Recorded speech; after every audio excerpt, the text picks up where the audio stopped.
আসসালামু আলাইকুম। নতুন একটা দিন আবারও নতুন একটা সময় আপনাদের মাঝে হাজির হয়েছি। আপনারা সবাই কেমন আছেন? আমি আলহামদুলিল্লাহ অনেক ভালো আছি, সুস্থ আছি। আহ, আমরা রাজশাহী বিভাগ সম্পর্কে আলোচনা করছিলাম। রাজশাহী বিভাগ এখন শেষ হয়নি আলোচনা, এই ছিল চলবে এটা। আমরা গত ক্লাসে রাজশাহী বিভাগের জনসংখ্যা, আয়তন, ঘনত্ব এবং সাক্ষরতার হার সম্পর্কে জেনেছিলাম। আজকে আমরা জানবো রাজশাহী বিভাগের মোট জেলা কয়টি রয়েছে। তাহলে রাজশাহী বিভাগের মোট জেলা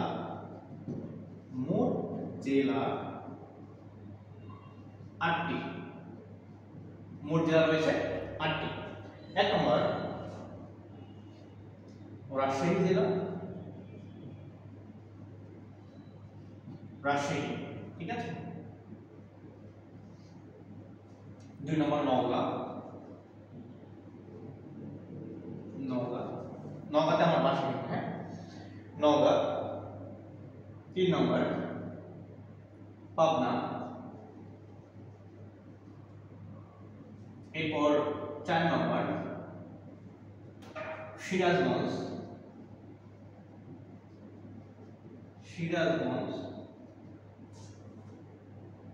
5 নম্বর নাটোর,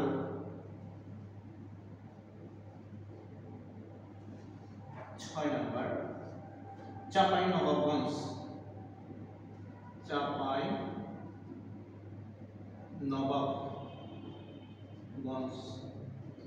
'চাঁপাইনবাবগঞ্জ', হ্যাঁ। এরপর 7 নম্বর জয়পুরহাট,